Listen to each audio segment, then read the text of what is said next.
नमस्कार, स्वागत है आपका मनी मैटर्स फॉर विमेन में। मैं हूं योजना भारद्वाज। एक ऐसा शो जो डिजाइन किया गया है सिर्फ हमारी फीमेल व्यूअर्स के लिए। अगर आप निवेश करना चाहती हैं, निवेश के बारे में सोच रही हैं, अभी तक शुरू नहीं किया है और ये इस असमंजस में है कि किस तरह से इन्वेस्टमेंट शुरू की जाए, तो ये जो शो है वो आप ही के लिए बना है। आप हमारे शो में पार्टिसिपेट कर सकते हैं, अपना सवाल पूछ सकते हैं। अगर आप पहले से ही इन्वेस्टेड हैं और उसको लेकर कोई कंफ्यूजन है, अपने पोर्टफोलियो के बारे में जानना चाहती हैं, तो आप हमारे शो में हमें अपना सवाल भेज सकती हैं। तरीका बेहद आसान है। आप हमें एसएमएस कर सकते हैं, शी लिखें, उसके बाद अपना सवाल और इसे भेज दें 57575 पर। और दूसरा तरीका है ईमेल का। ईमेल आप हमें कर सकती हैं she@zenetwork.com पर। जब अपना ईमेल में सवाल लिखें तो साथ ही साथ कॉन्टैक्ट डिटेल्स भी जरूर लिखें। और हमेशा की तरह आपके सभी सवालों का जवाब देने के लिए हमारे साथ मौजूद है हमारे खास मेहमान जयंत पै, वीपी हैं पीपीएफएस के। अब बहुत स्वागत है सर आपका इस शो में। थैंक्स। तो चलिए यहाँ पर सवाल जवाब का सिलसिला शुरू कर लेते हैं। जयंत जी, यहाँ पर लुधियाना से नेहा ने हमें एक मेल भेजा है। ये जानना चाह रही हैं, इनके पास आईसीआईसी प्रू स्मार्ट किड और मैक्स स्मार्ट स्टेप प्लस की दो पॉलिसीज हैं। इनके डॉटर है 8 इयर्स ओल्ड और सन है 6 इयर्स ओल्ड। फिलहाल क्योंकि इनके पास 4 पॉलिसी हैं, ये 2 पॉलिसी सरेंडर करना चाहती हैं क्योंकि इनके लिए रेगुलर प्रीमियम चारों पॉलिसीज के लिए भरना थोड़ा मुश्किल हो रहा है। ये जानना चाह रही है कि इन दोनों में से कौन सी बेटर है और आफ्टर 20 इयर्स कौन सी पॉलिसी अच्छे रिटर्न दे सकती है। एक्चुअली नेहा, ये दोनों पॉलिसी जो है यूलिप प्लान है और इनमें अलग अलग इन्वेस्टमेंट ऑप्शंस हैं, ranging from 100% equity to 100% debt. तो मुझे पता नहीं कि आपने कौन सा ऑप्शन चुना है, लेकिन जो ऑप्शन चुना है आपका परफॉर्मेंस उसी हिसाब से होगा। ओके। लेकिन यूलिप्स का एक फीचर है कि जो फर्स्ट 3 इयर्स में इसमें काफी एक्सपेंसेस कटते हैं। तो अगर आप 100 रुपीज प्रीमियम भरते हो तो only around 75 to 80% is invested and balance goes into different expenses. तो इसलिए आपने देखा होगा कि 3 साल या 4 साल प्रीमियम भरने के बाद भी आपका फंड वैल्यू आपके प्रीमियम से कम होता है। बिल्कुल। इसके ऊपर कंपनीज एक सरेंडर चार्ज करके लेवी करते हैं। अगर हम लोग ये पॉलिसीज मैच्योरिटी के पहले सरेंडर करें तो अगर आपको लग रहा है कि आपको प्रीमियम भरना मुश्किल हो रहा है तो पहले आप चेक करिए कि ये दोनों पॉलिसीज में से सरेंडर चार्ज किसमें कम है, और जो भी पॉलिसी में आपको कम लॉस हो रहा है आप वो सरेंडर कर सकते हो जी। एक दूसरा ऑप्शन है कि आपको जो भी पॉलिसी में प्रीमियम नहीं भरना है आप वो पॉलिसी को फुल्ली पेड में कन्वर्ट कर सकते हो। ओके। तो चलिए यहाँ पर नेहा आपको यही सलाह है, फिलहाल इस तरह की पॉलिसीज को मैच्योरिटी तक होल्ड किया जाए। और 3 साल शुरू के जो 3 साल है उसमें कई तरह के चार्ज लगते हैं और जयंत जी ने जिस तरह से आपको एडवाइस दी है उसी राह पर आप चलिए। एक और कॉलर हमारे साथ जुड़ चुकी हैं, न्यू दिल्ली से रेनू है। रेनू, बहुत स्वागत है आपका इस शो में। पूछे अपना सवाल। हाँ, मेरा ये सवाल है कि मुझे 10,000 पर मंथ के हिसाब से इन्वेस्ट करना है एज एन टैक्स सेविंग किसी भी स्कीम में, तो मैं किस स्कीम में मुझे बेनिफिटेड रहेगी वो आगे के लिए। ठीक है, टैक्स सेविंग के पर्पज से आप इन्वेस्टमेंट करना चाहती हैं। जयंत जी, रेनू जानना चाह रही हैं कि टैक्स सेविंग के लिए ये निवेश करना चाहती हैं, क्या कुछ तरीका होगा, क्या ऑप्शंस होंगे इनके पास। रेनू, मुझे लग रहा है कि आप इक्विटी और डेट के दोनों विकल्प का एक कॉम्बिनेशन में इन्वेस्ट करें। फॉर एग्जाम्पल, अगर आपके पास पब्लिक प्रोविडेंट फंड का अकाउंट नहीं है तो आप एक पीपीएफ अकाउंट खोलें और ये आपका जो 1,20,000 का जो आपका अमाउंट है उसमें से 70,000 उसमें निवेश करें। 30,000 आप ईएलएसएस फंड्स में निवेश कर सकते हो। 2 एग्जाम्पल्स है, एक फिडेलिटी टैक्स एडवांटेज और या फ्रैंकलिन टैक्स शील्ड। तो इन दोनों में से किसी एक में आप 30,000 निवेश कर सकते हो। मंथली एसआईपीज में करेंगे तो और अच्छा है। ओके। तो ये दोनों जो मिला के 1 लाख का जो सेक्शन 80C का बेनिफिट है वो आप इसका लाभ उठा सकते हो। प्लस और एक सेक्शन है सेक्शन 80CCF जिसमें आप जो बैलेंस 20,000 है वो इंफ्रास्ट्रक्चर बॉन्ड्स में निवेश कर सकते हो। अभी फाइनेंशियल ईयर जस्ट चालू हुआ है, तो जैसे ये ईयर आगे बढ़ता है अलग अलग कंपनीज आएंगे इंफ्रास्ट्रक्चर बॉन्ड इश्यूज लेके, last time IDFC, L&T finance ऐसे कंपनीज ने इश्यूज लेके आए थे वो। तो जैसे कोई भी इंफ्रास्ट्रक्चर बॉन्ड इश्यू खुलता है, आप उसमें 20,000 निवेश कर सकते हो। तो इस तरह से आप पूरा 1,20,000 अलग अलग विकल्पों में निवेश कर सकते हो। ओके, चलिए, उम्मीद है रेणु जी आपको अपने सवालों का जवाब मिल गया होगा। हमारी एक और क्वेरी आई है प्रेरणा शर्मा की, ये आई है हमें SMS के जरिए। जयंत जी, प्रेरणा यहाँ पर जानना चाह रही हैं कि ICICI Pru life time super ULIP plan है, ये एक ऐसा प्लान है 2007 से ये इन्वेस्ट कर रही है इसमें 20 इयर्स के लिए। जानना चाह रही है कि क्या इस इन्वेस्टमेंट को कंटिन्यू करना चाहिए, और दूसरा सवाल इनका ये है कि SIP के जरिए ये 3,000 पर मंथ इन्वेस्ट करना चाहती हैं। HDFC top 200 Franklin India blue chip में जानना चाह रही हैं कि कैसा रहेगा investment. Actually ICICI life time super जो एक टाइप 1 यूलिप कहते हैं हम उसको। ओके, तो इसमें पॉलिसी मैच्योरिटी के टाइम आपको आइदर सम एश्योर्ड या फंड वैल्यू, ये दोनों में से जो हायर अमाउंट है वो मिलेगा।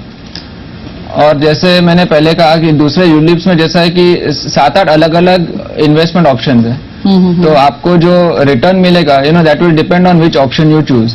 ओके, सेकेंड आपका जो सवाल है म्यूचुअल फंड्स का, दोनों फंड्स अच्छे हैं जो आपने नेम किए। Only difference is that HDFC top 200 में लार्ज और मिड कैप्स दोनों का कॉम्बिनेशन है, while Franklin blue chip is a pure large cap fund. तो अगर आपको दोनों में से एक को चुनना है तो मेरी राय में HDFC टॉप 200 बेहतर होगा, क्योंकि आपको दो अलग अलग मार्केट कैप के ऑप्शंस मिलेंगे। जी, तो चलिए, यहाँ पर प्रेरणा आपको यही सलाह है कि अगर जिस तरह से यूलिप प्लान में अगर आप एक बार इन्वेस्ट हो जाते हैं तो उसको मैच्योरिटी तक बने रहें, और इसके अलावा दोनों ही जो अगर आप SIP के जरिए 3,000 पर मंथ निवेश करना चाहती हैं तो दोनों ही ऑप्शन बेटर है, HDFC टॉप 200 और फ्रैंकलिन इंडिया ब्लू चिप। तो आप इनमें से कोई भी चॉइस अपनी अपना सकती हैं। चलिए, हमारे नेक्स्ट कॉलर जुड़ चुकी हैं आरती न्यू दिल्ली से अपना सवाल लेकर। आरती, पूछे अपना सवाल। मैं जानना चाहती हूँ कि मैं जो LIC पेंशन प्लस प्लान है उसमें 1 लाख सालाना इन्वेस्ट करने के बारे में सोच रही हूँ, तो इससे मुझे कैसा रिटर्न मिलेगा, कितना फायदेमंद होगा, यही मैं जानना चाहती हूँ। जी बिल्कुल आरती, ये सवाल जयंत जी इनका है कि LIC पेंशन प्लस प्लान में ये इन्वेस्टमेंट करना चाहती हैं। किस तरह की रहेगी ये pension plus plan policy LIC की? ये LIC का जो पेंशन प्लस प्लान है एक डिफर्ड पेंशन प्लान है, तो without a life cover. Deferred pension plan में हमको एक मिनिमम पीरियड के लिए निवेश करना पड़ता है और उसके बाद हमारा पेंशन शुरू होता है। तो इसमें जो मिनिमम इन्वेस्टमेंट पीरियड है वो है 10 इयर्स। तो आरती, आपको मिनिमम 10 इयर्स इन्वेस्ट करना पड़ेगा और उसके बाद आप विड्रॉल शुरू कर सकते हो। लेकिन विड्रॉल में इसमें एक आपको ध्यान रखना होगा कि आपको जो भी फंड वैल्यू जमा होता है 10 साल बाद, उसमें केवल 1/3 आप एक लमसम में विड्रॉ कर सकते हो और बैलेंस 2/3 ऑटोमेटिक एक पेंशन में कन्वर्ट होता है। तो आपको हर महीना एक पेंशन अमाउंट मिलता रहेगा। पेंशन प्लस एक अच्छा प्लान है, तो आप इसमें निवेश कर सकते हो। ठीक है, तो आरती, आपको यही यहाँ पर एडवाइस रहेगी कि क्योंकि इट्स अ गुड प्लान, तो आप यहाँ पर इस पॉलिसी को लेकर चल सकती हैं। मिनिमम इन्वेस्टमेंट इसमें जो पीरियड है वो है 10 साल का। तो ये रही राय LIC पेंशन प्लान प्लस को लेकर।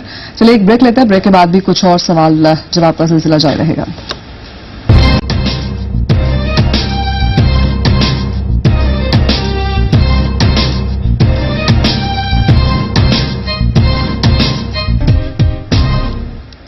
स्वागत है आपका ब्रेक के बाद। मनी मैटर्स फॉर विमेन में हमारे साथ एक और हमारी फीमेल व्यूअर जुड़ चुकी हैं, आशा हैं महाराष्ट्र से। आशा, बहुत बहुत स्वागत है आपका इस शो में, पूछिए अपना सवाल।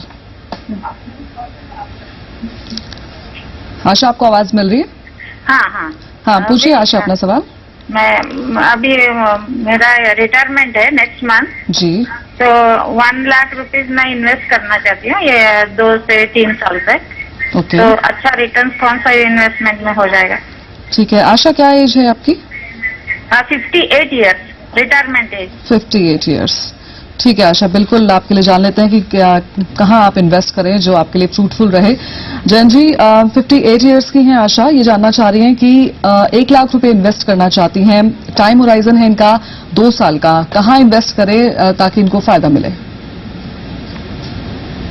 एक्चुअली आशा जी, क्योंकि आपका टाइम होराइजन बहुत ज्यादा नहीं है, हम लोग इक्विटी फंड्स में ना डालें तो अच्छा है, क्योंकि इक्विटी फंड्स में अगर आपको ये शॉर्ट टर्म में अगर लॉस हो तो वो रिकवर करने का टाइम बहुत कम है आपके पास। तो 2 विकल्प है जो मैंने चुने हैं। एक है short term debt funds which have given a return of around 8% over the last 2-3 years average. तो इस शॉर्ट टर्म डेट फंड्स में 2 अच्छे हैं, एक Templeton India short term income plan और HDFC शॉर्ट टर्म प्लान।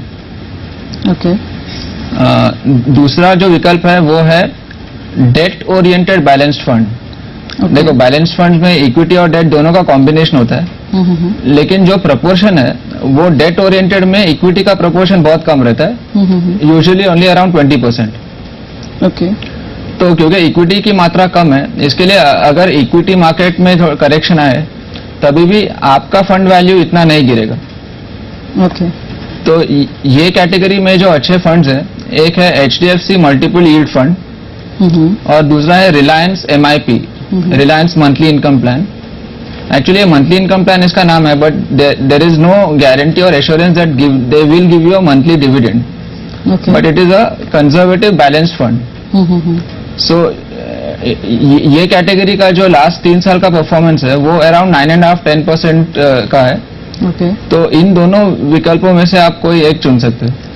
तो बिल्कुल आशा, आपको यहाँ पर यही एडवाइस है, क्योंकि आपका जो टाइम होराइजन है वो शॉर्ट टर्म का है, तो इक्विटी फंड्स में निवेश करना ठीक नहीं रहेगा। आपके लिए यहाँ पर ऑप्शंस हैं, शॉर्ट टर्म डेट फंड्स और date oriented balanced funds. Short term debt funds में आपके पास 2 फंड्स हमने बताए हैं, टेम्पलेटन शॉर्ट टर्म इनकम और HDFC short term plan.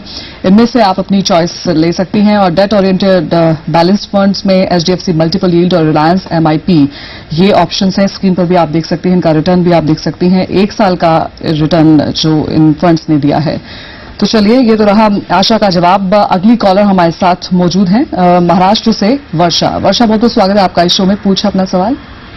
Madam जी, मैं जानना चाहती हूँ, शेयर मार्केट में इन्वेस्ट करने के लिए डीमैट अकाउंट खोलना जरूरी होता है ना, तो वो कैसे, उसकी प्रोसेस क्या है?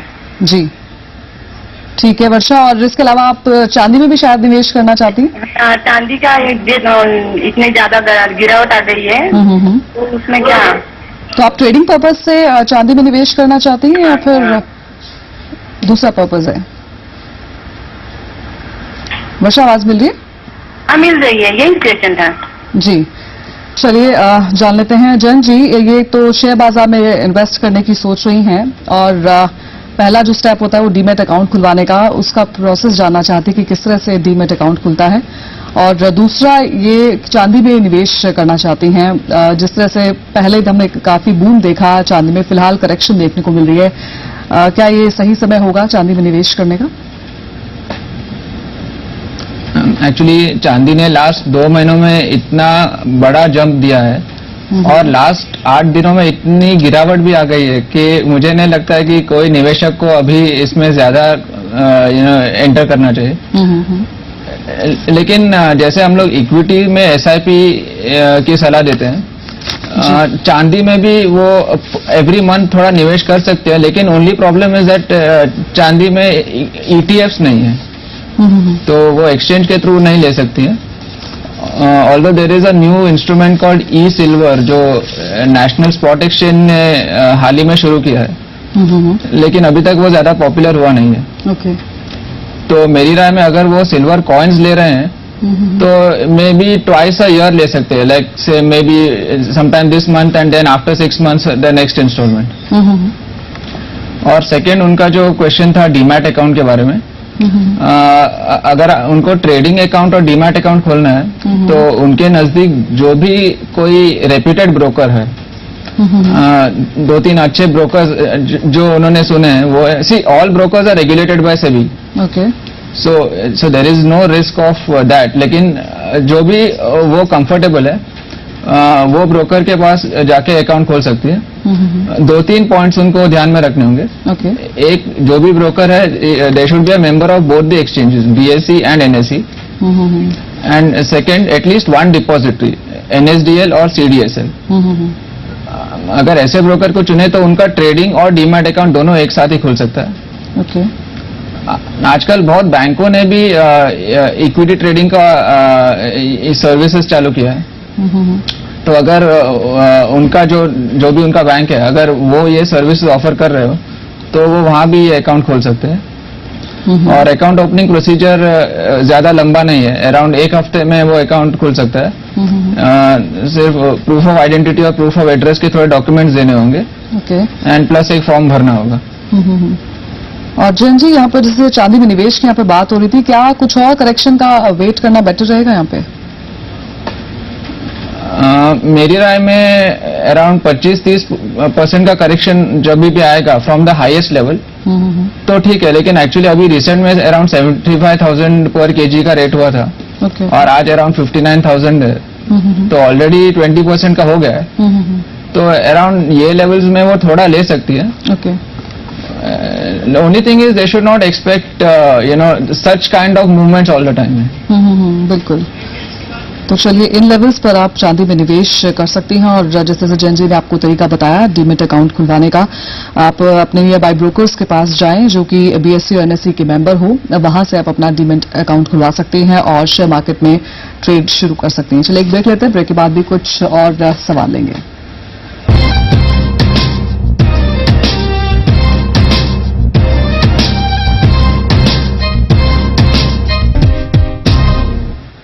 स्वागत है आपका ब्रेक के बाद हमारे इस खास शो में, जो कि डिजाइन किया गया है सिर्फ हमारी फीमेल व्यूअर्स के लिए। तो अगर आप इस शो में पार्टिसिपेट करना चाहती हैं, अगर आपका कोई भी सवाल है तो हम आपको तरीका बता देते हैं। आप हमें SMS कर सकती हैं। SMS करने के लिए आपको अपने मोबाइल फोन के राइट मैसेज बॉक्स में जाना है और शी लिखना है, उसके बाद लिखना अपना सवाल और इसे भेज देना है 57575 पर।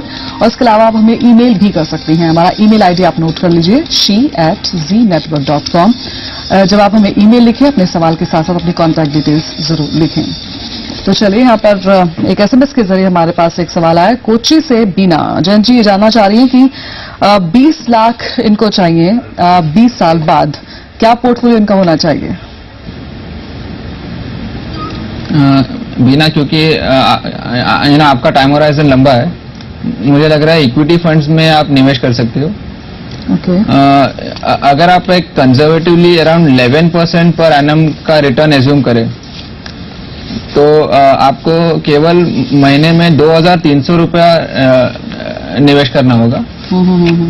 और जो 2 ऑप्शंस मैंने चुने हैं, एक है बेंचमार्क CNX 500 इंडेक्स फंड और HDFC top 200।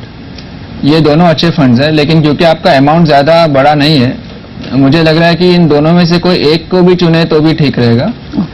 Only thing, review your investment once a year.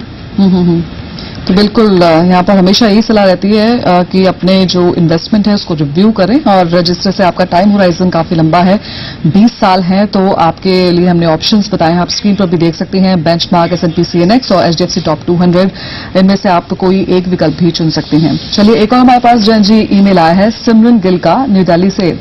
ये अपने पोर्टफोलियो के बारे में जानना चाह रही हैं कि कैसा है इनका पोर्टफोलियो, क्योंकि इनको इस पोर्टफोलियो से 4 लाख रुपए चाहिए 3 साल बाद। इनका पोर्टफोलियो मैं आपको बता देती हूँ, 2000 इन्वेस्ट करिए हर फंड में, HDFC टॉप 200 में, HDFC प्रूडेंस में, DSPBR बैलेंस्ड और रिलायंस रेगुलर सेविंग्स में। यानी कि कुल 8,000 रुपए ये हर महीने इन चारों फंड्स में इन्वेस्ट कर रही हैं। क्या पॉसिबल है इनके लिए 4 लाख रुपए पाना आफ्टर 3 इयर्स? एक्चुअली क्योंकि 3 इयर्स का टाइम होराइजन बहुत लंबा नहीं है, इट्स डिफिकल्ट टू से whether you will achieve it. But let us look at it this way, अगर 3 साल में आपको 4 लाख कमाना है तो अराउंड 22% पर एनम का रिटर्न आपको पाना होगा। लेकिन मुझे लग रहा है कि ये फिगर नामुमकिन नहीं है, लेकिन थोड़ा मुश्किल है। क्योंकि आपके पोर्टफोलियो में बैलेंस्ड फंड ज्यादा है। और balance funds have a combination of debt and equity, तो फुल इक्विटी नहीं है आपके पोर्टफोलियो में। तो यूजुअली मैं जब रिटर्न एस्टिमेट करता हूँ तो I take 12% for pure equity fund and around 10% for a balance fund. लेकिन मैंने आपके लिए एक अलग एजम्पशन किया है कि अभी HDFC टॉप 200 ने लास्ट 3 साल में 18% पर एनएम का रिटर्न दिया है और आपके बाकी 3 बैलेंस फंड्स ने 15% दिया है। तो अगर यही रिटर्न आपको नेक्स्ट 3 इयर्स में मिले, जी जी, which is quite optimistic actually, तभी भी आपका पोर्टफोलियो वैल्यू अराउंड 3.65 lakhs तक होगा। So, which is close to 4 lakhs, but not exactly that. Okay. तो चलिए, यहाँ पर सिमरन आपको यही सलाह है कि थोड़ा मुश्किल जरूर है ये टारगेट अचीव करना 4 लाख रुपए 3 साल के बाद, लेकिन इम्पॉसिबल नहीं है। अगर जिस तरह से आपके फंड्स इसी तरह से रिटर्न देते रहें तो यहाँ पर थोड़ी उम्मीद की जा सकती है। चलिए जयंत जी, बहुत बहुत शुक्रिया इस शो में शामिल होने के लिए और हमारे सभी कॉलर्स के सवालों के जवाब देने के लिए। तो money matters for women ji, thank you. चलिए शो में फिलहाल इतना ही। आप देखते हैं सी बिजनेस, आपका फायदा। नमस्कार।